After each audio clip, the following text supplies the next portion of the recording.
d'un côté tous les produits sans lactose et de l'autre tous les produits sans gluten. Et j'ai trouvé un magasin de pierres semi-précieuses. Du coup, je vais vous parler des petits nouveaux que j'ai achetés. Hello tout le monde! Aujourd'hui j'avais envie de vous faire une vidéo un peu différente et j'avais envie de vous parler des produits sans gluten et sans lactose que j'utilise le plus. Tous ces produits sont clairement mes essentiels et je les utilise au quotidien. Ça va peut-être vous donner des idées pour vos plats. Ça va peut-être aussi vous permettre de comprendre mieux comment cuisiner sans gluten et sans lactose. Et je vais également vous montrer que c'est très facile de trouver tous ces produits. Je vais vous parler du type de produits, de où je les achète et de comment je les utilise.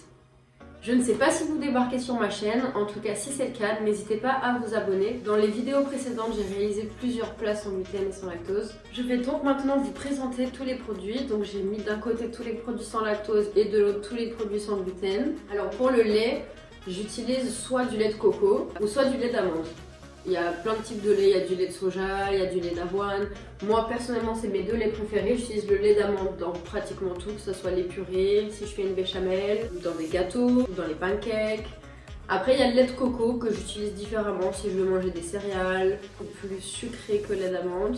Mais j'utilise les deux, donc quand j'ai pas l'un j'ai l'autre. Au niveau des crèmes, j'utilise de la crème d'amande et de la crème d'avoine. Donc dans tous les plats qui demandent de la crème, voilà les deux que j'utilise. Ensuite pour le beurre, l'huile. Du coup, moi j'utilise du beurre végétal, 100% d'origine naturelle. Donc au niveau des ingrédients, on a... Le goût est vraiment similaire au beurre normal, mais il est 100% végétal.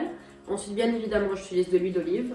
Toutes les matières grasses, je les trouve là-dedans. Ensuite, par rapport à la mayonnaise, alors ça c'est une mayonnaise vegan et sans gluten. C'est la marque Hellmann's. Et j'ai également le chocolat. Alors, quand je fais des gâteaux au chocolat ou des cookies, ou tout ce qui nécessite le chocolat, j'utilise celui-là. Ça, c'est Lindt. C'est le 85%. Alors, dans les ingrédients, il n'y a pas de lait. Après, il peut contenir du lait. Donc, à voir de votre côté si vous êtes intolérant. Oh là là. Si vous êtes intolérant, allergique ou si c'est par choix. Ça, c'est vous qui voyez si vous voulez en manger ou pas. Moi, personnellement, j'en mange. J'utilise également du chocolat en poudre quand c'est pour... faire des gâteaux au chocolat par exemple, c'est un très bon substitut. Donc voilà, ça c'est à propos du chocolat. Ensuite au niveau des fromages, alors celui-ci c'est un fromage... Ralado. C'est un peu comme de l'emmental. Celui-ci je l'ai acheté dans un supermarché. Tous ces produits que je viens de vous montrer, je peux les acheter en supermarché, en grande surface plutôt parce que c'est pas dans tous les petits supermarchés. Et par contre j'ai plusieurs types de fromages vegan, donc sans lactose, que j'ai acheté mais en magasin organique. En France aussi, on a beaucoup de magasins organiques. En plus, tout à l'heure, je suis allée faire des courses et je l'ai même trouvé chez Carrefour. Ils avaient un peu moins de choix, mais j'étais surprise de voir que chez Carrefour, ils avaient une bonne gamme de produits sans lactose. Donc ça, c'est de la crème type fromage avec des herbes. Après, j'ai du parmesan, qui est vraiment similaire au parmesan normal, donc sans lactose.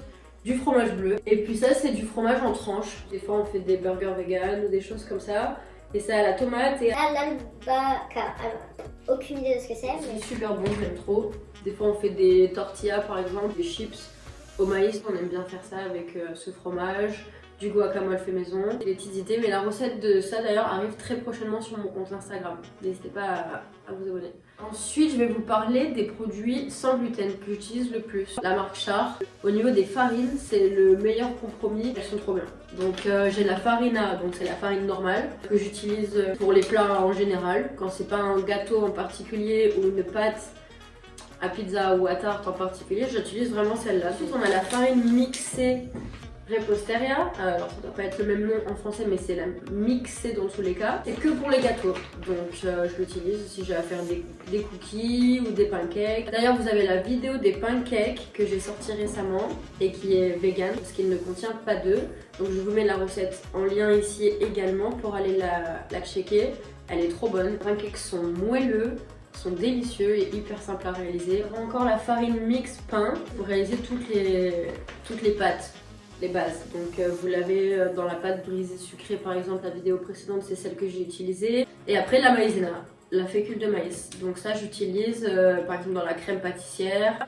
La maïzena c'est trop bien. Je vais vous parler du sirop d'agave, à mon avis vous connaissez tous. C'est sans gluten et sans lactose évidemment.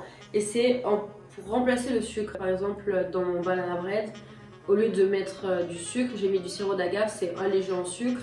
Dans le thé aussi, je préfère au miel, comme ça évite, c'est vegan. Donc voilà, je voulais en parler. Voilà, c'est tout pour tous les ingrédients que vous avez devant vous. Donc tous ces produits, vous pouvez les trouver en grande surface, chez Auchan ou chez Carrefour, ils y sont. Au niveau de la gamme de fromage, je ne sais pas si vous trouverez tout ceci, mais en tout cas, beaucoup y sont également.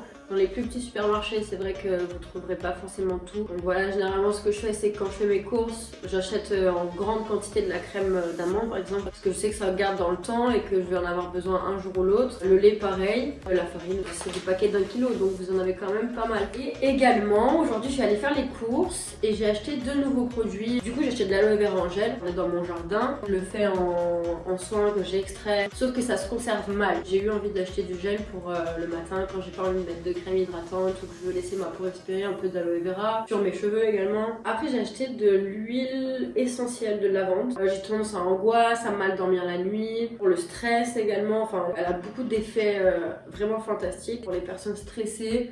L'inhalation de cette huile est très bonne.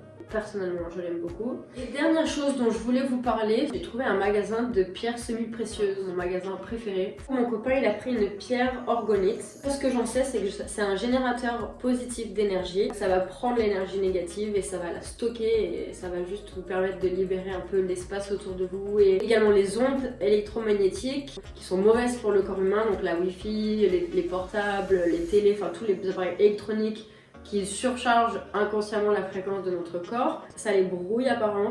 Après, ce que moi j'ai acheté, une pierre d'améthyste. Du coup, je la mets sur ma table de nuit, comme ça le soir pour m'endormir. Et le dernier élément que j'ai acheté donc dans cette petite boutique, c'est un rouleau de jade. Alors c'est un rouleau pour la peau, pour faire des massages du visage. Elle a des propriétés vraiment bénéfiques sur le grain de peau, sur le vieillissement. Après, en fonction de la pierre que vous prenez, elle a des effets différents. Ici, c'est du quartz rose. C'est la pierre de l'amour, de la paix, de l'amitié, du respect. C'est une pierre pour se reconnecter au cœur en quelque sorte.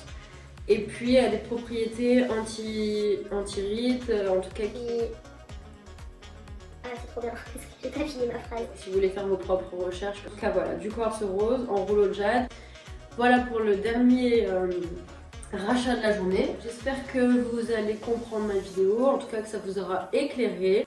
N'hésitez pas à me dire en commentaire si vous avez des nouvelles idées de vidéos, si vous avez aimé. N'hésitez pas à liker. Je vous retrouve très prochainement pour de nouvelles vidéos. Merci pour votre patience et pour le visionnage. Je vous souhaite une très bonne journée et je vous dis à très bientôt.